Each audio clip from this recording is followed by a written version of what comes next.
नमस्कार, आप देख रहे हैं एएनबी न्यूज और मैं आपके साथ सलोनी मलिक। एएनबी सुपरफास्ट में आपका स्वागत है। खबरों का सिलसिला शुरू करते हैं। राजस्थान की सियासी जंग में विधायकों की खरीद फरोख्त को लेकर आरोप प्रत्यारोप का दौर जारी है। इस मामले में एंटी करप्शन ब्यूरो की एक टीम आज मानेसर जाएगी। ये टीम विधायक विश्वेंद्र सिंह और भंवरलाल शर्मा को नोटिस देने के लिए जा रही है। एसीबी हेडक्वार्टर की इस टीम में एडिशनल एसपी स्तर के अधिकारी होंगे। टेप कांड में गिरफ्तार किए जा चुके कारोबारी संजय जैन को लेकर आज एसीबी कोर्ट में प्रार्थना पत्र भी पेश करेगी। एसीबी संजय जैन को प्रोडक्शन वारंट पर लेकर पूछताछ करना चाहती है। राजस्थान में सरकार बचाने और गिराने के खेल में केंद्र और राज्य सरकार की जांच एजेंसियां आमने सामने हैं। राजस्थान सरकार की एसओजी, एसीबी और एटीएस की एसआईटी लगातार बीजेपी नेताओं का पर निशाना साध रही है। वहीं केंद्र सरकार की तरफ से सीबीआई, इनकम टैक्स, ईडी और डीआरआई केंद्र नेताओं कांग्रेस नेताओं के पुराने मामले खंगाल रही है।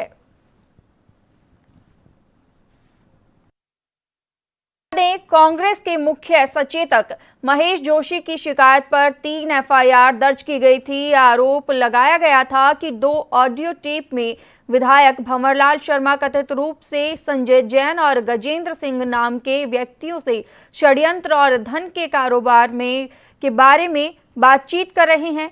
कांग्रेस ने आरोप लगाया था कि ऑडियो टेप में केंद्रीय मंत्री गजेंद्र सिंह ही हैं जो भंवरलाल शर्मा से बातचीत कर रहे हैं।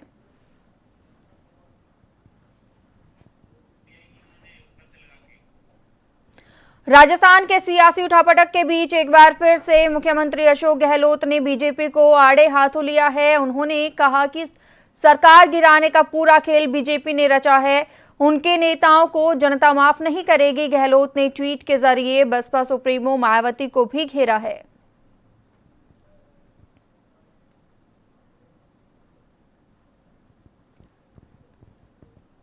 वहीं उन्होंने कहा कि मेरा मानना है कि मायावती जो बयानबाजी कर रही है वो बीजेपी के इशारे पर कर रही है। बीजेपी जिस तरह से सीबीआई, ईडीआई, इनकम टैक्स का दुरुपयोग कर रही है, डरा रही है, धमका रही है, राजस्थान में क्या हो रहा है सबको मालूम है।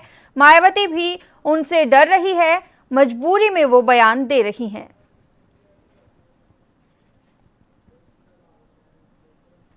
वहीं सीएम अशोक गहलोत ने अपने बागी विधायकों की ओर से इशारा करते हुए कहा कि अगर किसी को नाराजगी है तो वो पार्टी आलाकमान एआईसीसी के पास जाएं, प्रदेश कांग्रेस कमेटी में आए।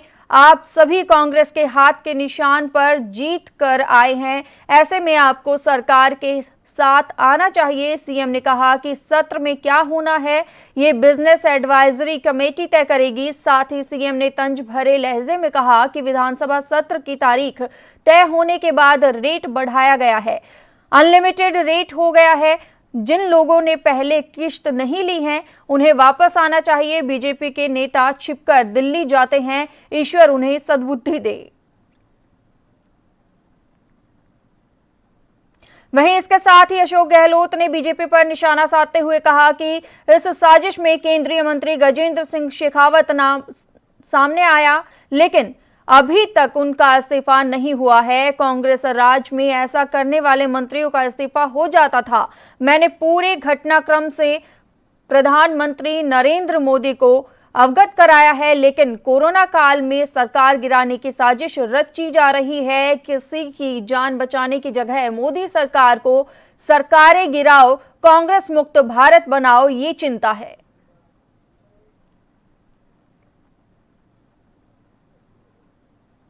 कांग्रेस सांसद और पूर्व केंद्रीय मंत्री मनीष तिवारी ने 2014 में कांग्रेस की हार के लिए संयुक्त प्रगतिशील गठबंधन यानी यूपीए के रोल को लेकर कई सवाल उठाए हैं।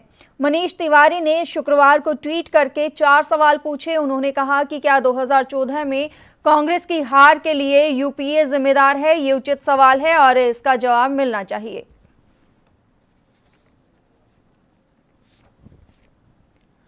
कांग्रेस नेता मनीष तिवारी ने यह भी कहा कि अगर सभी समान रूप से जिम्मेदार हैं, तो यूपीए को अलग क्यों रखा जा रहा है? 2019 की हार पर भी मंथन होना चाहिए। सरकार से बाहर हुए 6 साल हो गए हैं, लेकिन यूपीए पर कोई सवाल नहीं उठाए गए। यूपीए पर भी सवाल उठना चाहिए।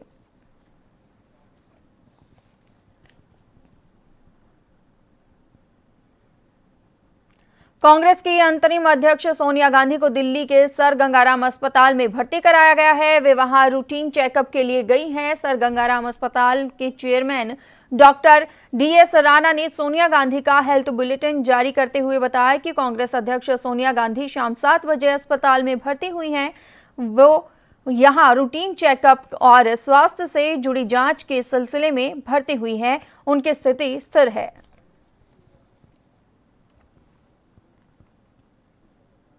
सोनिया गांधी को अस्पताल में department of chest and respiratory medicine विभाग के अध्यक्ष डॉक्टर अरूप कुमार बासु और उनकी टीम की देखरेख में भर्ती कराया गया है। कांग्रेस का कहना है कि वे रूटीन चेकअप के लिए अस्पताल में भर्ती हुई हैं। इससे पहले देश में जारी कोरोना संकट और राजनीतिक हालात के मसले पर गुरुवार को कांग्रेस की अहम बैठक हुई, जिसमें पार्टी अध्यक्ष सोनिया गांधी ने पार्टी के राज्यसभा सांसदों के साथ मंथन किया। इस बैठक में पूर्व प्रधानमंत्री मनमोहन सिंह भी शामिल हुए थे।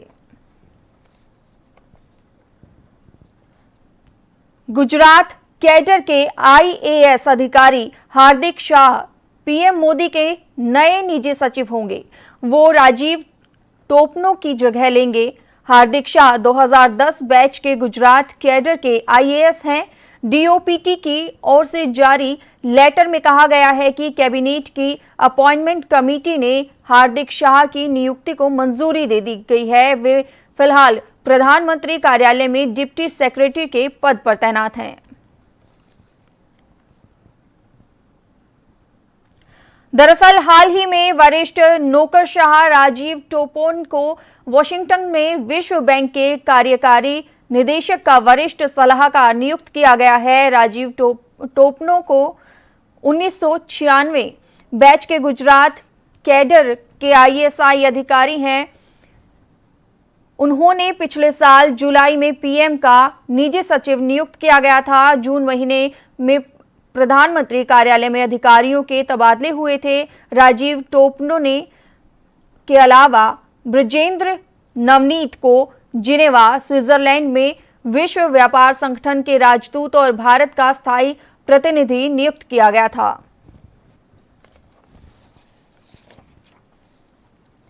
चीन को लगातार आर्थिक मोर्चे पर भारत झटका दे रहा है। अब भारत सरकार ने रंगीन टेलीविजन सेट के आयात पर बैन लगा दिया है। चीन से बड़े पैमाने पर कलर टीवी भारत मंगाए जाते थे, लेकिन अब सरकार ने उस पर तत्काल प्रभाव से रोक लगा दिया है। सरकार का कहना है कि ये कदम घरेलू उत्पादन को बढ़ावा देने के मकसद से उठाया गया है। आयात पर रोक से मेक इन इंडिया को बल मिलेगा, लेकिन भारत के इस फैसले से चीन को बड़ा नुकसान होने वाला है।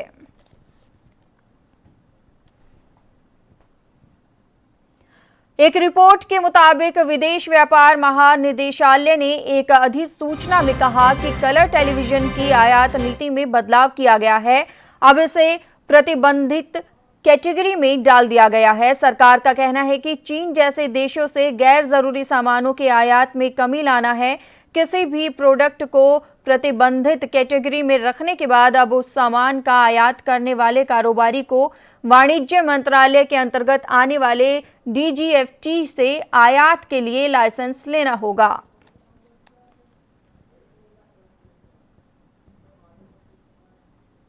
भारत में कलर टीवी का चीन सबसे बड़ा निर्यातक है।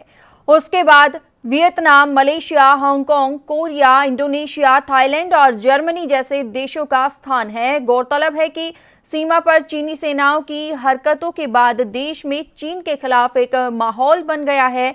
टिकटॉक, वीचैट समेत पिछले महीने 59 ऐप्स बैन कर दिए गए। उसके बाद फिर 47 चीनी ऐप बंद करने का फैसला लिया गया। यही नहीं, भारत ने चीनी कंपनियों को मिले कई टेंडर रद्द कर दिए हैं।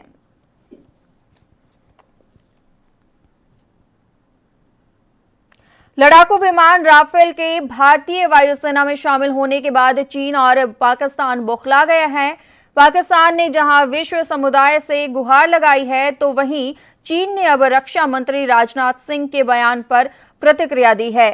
चीन के विदेश मंत्रालय ने प्रवक्ता वांग वेनबिन ने राजनाथ सिंह की टिप्पणी पर कहा कि इससे क्षेत्र में शांति और स्थिरता आएगी। वहीं वांग वेनबिन ने जब रक्षा मंत्री राजनाथ सिंह की टिप्पणी को लेकर सवाल किया, तो उन्होंने कहा कि हमें उम्मीद है कि भारत में प्रासंगिक लोगों की टिप्पणी से क्षेत्रीय शांति और स्थिरता को लाभ मिल सकता है।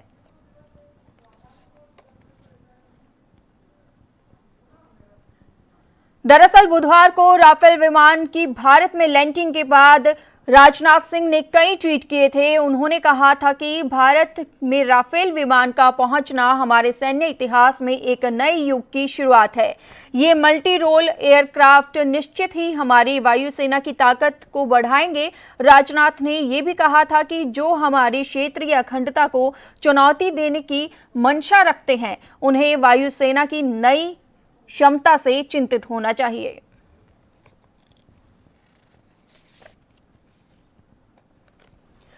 वहीं चीन की इस प्रतिक्रिया से पहले उसके दोस्त पाकिस्तान ने भी राफेल को लेकर बयान दिया था। पाकिस्तान ने विश्व समुदाय से गुहार लगाई कि वे भारत को हथियार जमा करने से रोके।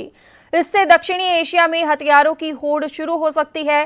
पाकिस्तान के विदेश मंत्रालय ने कहा कि भारत अपने परमाणु हथियारों की संख्या और गुणवत्ता दोनों को बढ़ा रहा है। भारत अब दूसरा सबसे बड़ा हथियारों का आयातक देश बन गया है। अयोध्या में राम जन्म भूमि मंदिर के भूमि पूजन की तैयारी जोरों पर है। इस बीच राज्य भर के बड़े अफसर भूमि पूजन की तैयारियों और सुरक्षा इंतजामों का जायजा लेने के लिए आज अयोध्या पहुंचेंगे। 5 अगस्त को होने वाले ऐतिहासिक कार्यक्रम से पहले सीएम योगी आदित्यनाथ 2 अगस्त को एक बार फिर से अयोध्या में होंगे।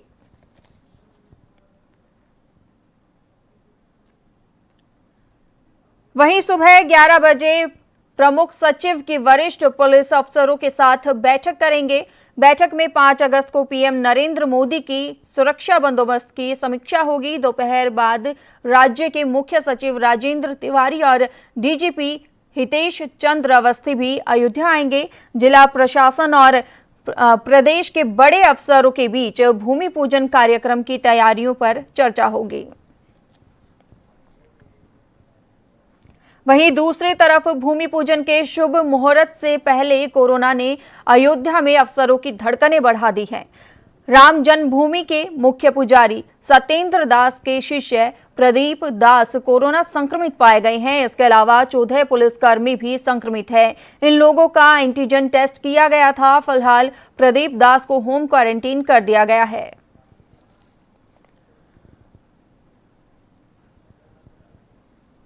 वहीं बता दें कि भूमि पूजन से पहले अयोध्या में 200 लोगों का कोरोना एंटीजन टेस्ट किया गया था। इसमें पुलिसकर्मी और राम जन्मभूमि के कर्मचारी पुजारी शामिल थे। एंटीजन टेस्ट में मुख्य पुजारी सत्येंद्र दास कोरोना नेगेटिव मिले, जबकि उनके एक सहयोगी पुजारी प्रदीप दास और 14 पुलिसकर्मी पॉजिटिव पाए गए। फिलहाल सभी को RT-PCR टेस्ट कराने की तैयारी चल रही है।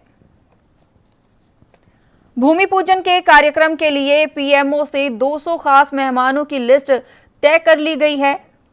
ऐसे में चर्चा है कि कोरोना प्रोटोकॉल के चलते इन मेहमानों को 50-50 के समूह में कार्यक्रम स्थल पर लाया जाएगा। 4 अलग अलग ब्लॉक बनाए जाएंगे, जहां सोशल डिस्टेंसिंग के नियम का पालन करते हुए मेहमानों के बैठने की व्यवस्था होगी। उत्तर प्रदेश सरकार ने पहले ही अयोध्या में भगवान श्री राम की 251 मीटर ऊंची प्रतिमा लगाने की कवायद तेज कर दी है। सूत्रों के मुताबिक ट्रस्ट के गठन के साथ ही प्रतिमा का निर्माण भी शुरू हो गया था। नोएडा के मूर्तिकार राम सुतार, जिन्होंने गुजरात में सरदार पटेल की 183 मीटर ऊंची प्रतिमा डिजाइन की थी, उन्हें भगवान श्री राम की मूर्ति के निर्माण का काम सौंपा गया है।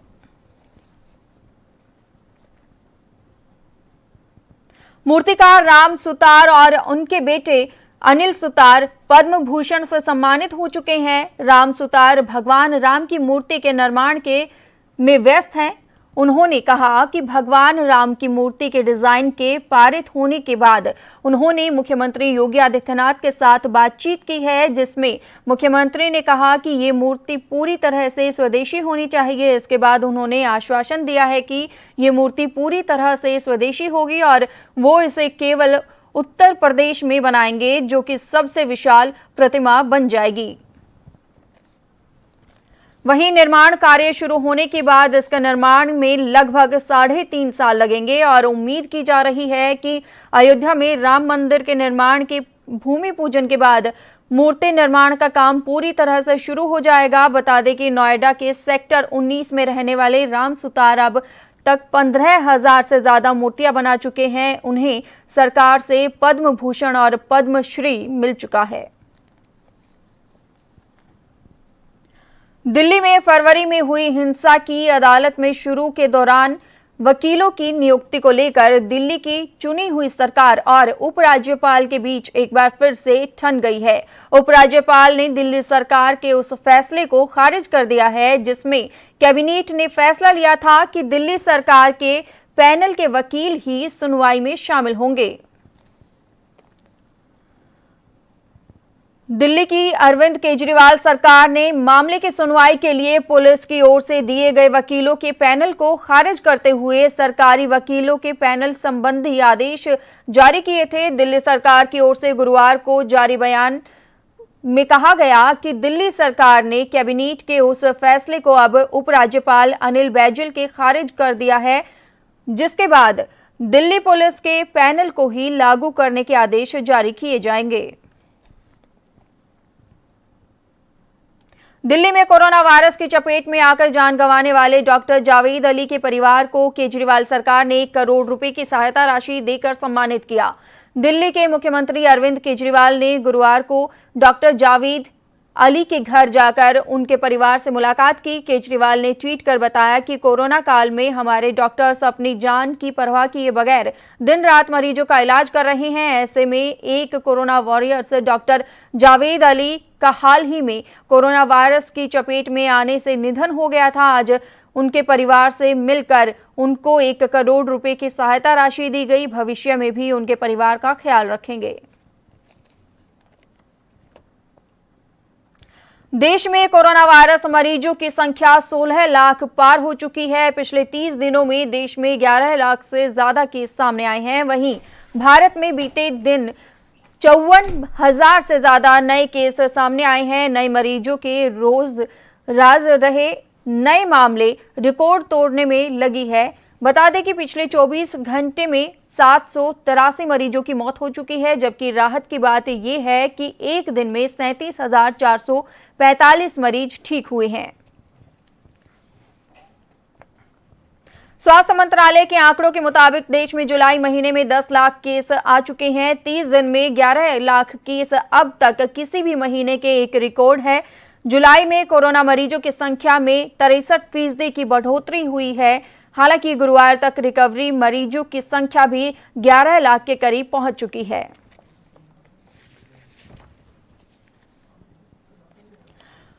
कोरोना वायरस के बढ़ते मामलों को देखते हुए बिहार में लॉकडाउन को बढ़ा दिया गया है। राज्य में अब 16 अगस्त तक लॉकडाउन रहेगा। हालांकि सरकार की ओर से कुछ रियायतें दी गई है। बता दें कि राज्य में कोरोना के करीब 50,000 केस हैं और 285 लोगों की जान जा चुकी है। बिहार के गृह विभाग की ओर से जारी अधिसूचना के मुताबिक रात 10 बजे से सुबह 5 बजे तक का नाइट कर्फ्यू जारी रहेगा। दुकानों और बाजारों को समय और बाकी नियमों के हिसाब से आवश्यक प्रतिबंधों के अधीन संचालित करने की इजाजत दी जाएगी।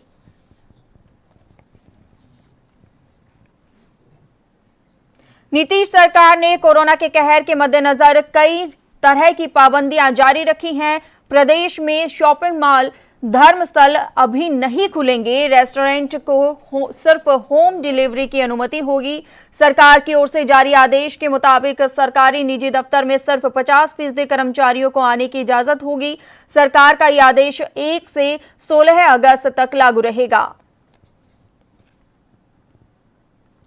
बिहार में कोरोना के कुल 48,000 से ज्यादा केस हैं। इसमें से 16,042 एक्टिव केस हैं। 31,600 से ज्यादा लोग इलाज के बाद ठीक हो चुके हैं। वहीं अब 285 लोगों की कोरोना के चलते मौत हो चुकी है। वहीं बिहार से सटे राज्य झारखंड में लॉकडाउन को बढ़ा दिया गया है। राज्य में 31 अगस्त तक लॉकडाउन बढ़ाया गया है। लॉकडाउन के दौरान छूट भी दी गई है। रात 10 बजे के बाद नाइट कर्फ्यू जारी रहेगा। Mall, school, shopping mall, college, coaching centre, gym, park, hotel, cinema hall पहले की तरह बंद रहेंगे। वहीं उत्तर प्रदेश की योगी सरकार ने गुरुवार को अनलॉक 3 के लिए गाइडलाइन जारी कर दी है। अनलॉक 3 को लेकर केंद्र सरकार के दिशा निर्देश के तहत यूपी में 31 अगस्त तक स्कूल और शैक्षणिक संस्थान बंद रहेंगे। वहीं 5 अगस्त से जिम को खोलने की अनुमति दी गई है। इसके अलावा सिनेमा हॉल, स्विमिंग पूल, मनोरंजन park, theatre, assembly hall, yoga संस्थान अगले आदेश तक बंद रहेंगे। राज्य सरकार की गाइडलाइन के मुताबिक अंतर्राष्ट्रीय हवाई यात्राएं, मेट्रो, रेल, धार्मिक कार्यक्रम पर प्रतिबंध जारी रहेगा। वहीं कंटेनमेंट जोन में लॉकडाउन 31 अगस्त 2020 तक लागू रहेगा। 65 साल से ज्यादा आयु के व्यक्ति, रोगी और गर्भवती महिलाओं को बिना आवश्यकता घर से बाहर निकलने पर रोक रहेगी। 10 साल से कम आयु के बच्चों को भी बिना आवश्यकता बाहर निकलने पर रोक बनी रहेगी। इसके अलावा हर हफ्ते शुक्रवार रात 10 बजे से सोमवार सुबह 5 बजे तक लॉकडाउन रहेगा। वहीं वाराणसी में सभी दुकानों और निजी कार्यालय हॉटस्पॉट कंटेनमेंट जोन को छोड़कर सोमवार से शुक्रवार तक खोली जाएंगी। शासन के आदेश अनुसार साप्ताहिक बंदी शनिवार और रविवार को ही रहेगी। सोमवार की साप्ताहिक बंदी को खत्म कर दिया गया है। दुकानों के खोले जाने की अवधि को अब सुबह 9 बजे से शाम 5 बजे तक निर्धारित किया गया है। ये नया आदेश 15 अगस्त तक प्रभावी होगा। 1 से 3 अगस्त के मध्य बकरीद और रक्षाबंधन त्योहार को ध्यान में रखते हुए शनिवार और रविवार को मिठाई, बेकरी, पशु विक्रय और राखी विक्रय की दुकानों को भी सुबह 9 बजे से शाम 5 बजे तक खोले जाने की इजाजत दी गई है।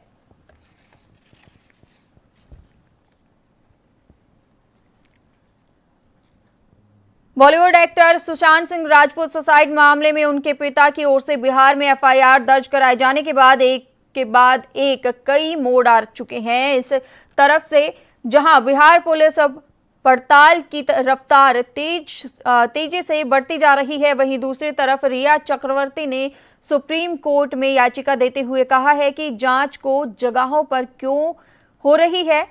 उन्होंने माना है कि वो सुशांत के साथ रिलेशनशिप में रह रही थी और साथ ही ये अपील भी की है कि जांच मुंबई में ही चलने दी जाए, क्योंकि बिहार में मामले की निष्पक्ष जांच नहीं हो सकेगी। रिया चक्रवर्ती ने सुप्रीम कोर्ट में दाखिल की गई याचिका के मुकाबले कबूल किया है कि वो सुशांत सिंह राजपूत के साथ लिव इन में रह रही थी। उन्होंने कहा कि उस पर झूठे आरोप लगाए गए हैं और सुशांत की मौत के बाद उन्हें हत्या से लेकर रेप तक की धमकी मिल चुकी है। रिया ने बताया कि उन्होंने इसकी शिकायत मुंबई पुलिस से भी की थी। वहीं दूसरी तरफ सुशांत सिंह राजपूत के सीए ने बातचीत में बताया कि उनके खाते से कुछ छोटे बड़े ट्रांजैक्शन के अलावा कोई मेजर लेन देन नहीं किया गया। सुशांत के सीए ने यह भी कहा कि उनका अकाउंट में मौजूद पैसे इतना ज्यादा भी नहीं था जितना उनके परिवार ने बताया है। किसी के भी खाते में इतना बड़ा ट्रांजैक्शन नहीं किया गया है। बिहार पुलिस के मुताबिक 6 लोगों से पूछताछ हो चुकी है, जिसमें सुशांत के कुक, सुशांत की बहन, दोस्त मुकेश शामिल हैं। उनका बयान रिकॉर्ड हुआ है। अभी तक सुशांत से जुड़े लोगों से पूछताछ हुई है। बिहार पुलिस ने बताया कि अंकिता अपना बयान दर्ज करवाना चाहेंगी तो हम बयान दर्ज करेंगे। रिया सुप्रीम कोर्ट गई हैं। अगर सुप्रीम कोर्ट बिहार पुलिस से जवाब मांगेगी तो हम जवाब फाइल करेंगे। हमने अभी फाइनेंशियल एंगल पर जांच की है। प्रवर्तन निदेशालय ने सुशांत सिंह राजपूत केस में एफआईआर की पूरी जानकारी मांगी है। ईडी ने 15 करोड़ रुपए को लेकर भी जानकारी मांगी है। सूत्रों के मुताबिक ईडी ने बिहार पुलिस को इस बाबत एक पत्र लिखा है। ईडी ने बिहार पुलिस से खातों के संबंध में भी जानकारी मांगी है। सुशांत के पिता ने बिहार पुलिस को दी गई अपनी एफआईआर में आरोप लगाया था कि रिया चक्रवर्ती की नजर सुशांत के पैसे पर थी और उसकी मौत के कुछ ही दिन पहले उसके अकाउंट से 15 करोड़ रुपए का हेरफेर किया गया था।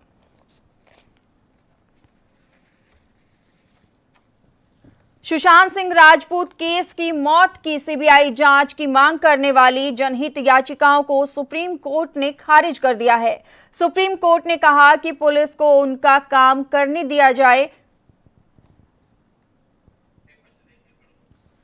सुप्रीम कोर्ट ने कहा कि उनका काम करने दिया जाए। सुप्रीम कोर्ट ने कहा कि याचिका अलख प्रिया का इस मामले में कोई लेना देना नहीं है। कोर्ट ने याचिकाकर्ता को कहा कि बॉम्बे हाई कोर्ट जाएं। बसपा प्रमुख और उत्तर प्रदेश की पूर्व मुख्यमंत्री मायावती ने भी सीबीआई जांच की मांग की है। मायावती ने ट्वीट कर ये जांच की मांग की है। नौसेना के फर्जी बिल के जरिए घोटाले का मामला सामने आने के बाद सीबीआई ने 4 राज्य दिल्ली, गुजरात, महाराष्ट्र और कर्नाटक के करीब 30 ठिकानों पर छापेमारी की है। दरअसल पश्चिम नौसेना कमान को आईटी हार्डवेयर की आपूर्ति के लिए जाली बिल बनाकर 6.76 करोड़ रुपए के घपले का आरोप है।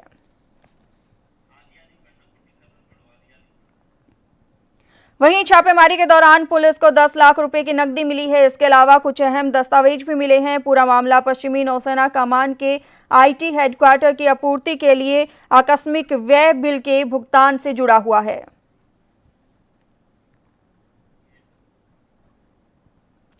वहीं सीबीआई के सूत्रों का कहना है कि यह घोटाला 6 करोड़ 76 लाख से बड़ा हो सकता है। मामले की जांच शुरू कर दी गई है। पुराने बिलों के भुगतान की भी पड़ताल की जा सकती है। फिलहाल सीबीआई की ओर से नेवी अफसरों और कंपनियों से जानकारी जुटाई जा रही है। मोदी सरकार की लाई गई नई शिक्षा नीति पर देश में बहस जारी है। कांग्रेस नेता और सांसद शशि थरूर की ओर से इस नीति पर कई तरह के सवाल खड़े किए गए हैं। कांग्रेस नेता ने कहा है कि अब चुनौती होगी जो बातें कही गई हैं।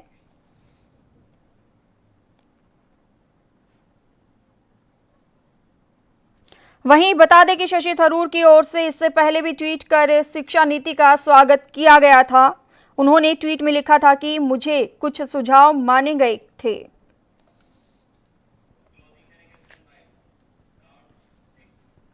एएनबी सुपरफास्ट में मेरे साथ इतना ही। देश और दुनिया की तमाम खबरों के लिए बने रहिए एएनबी न्यूज के साथ। नमस्कार।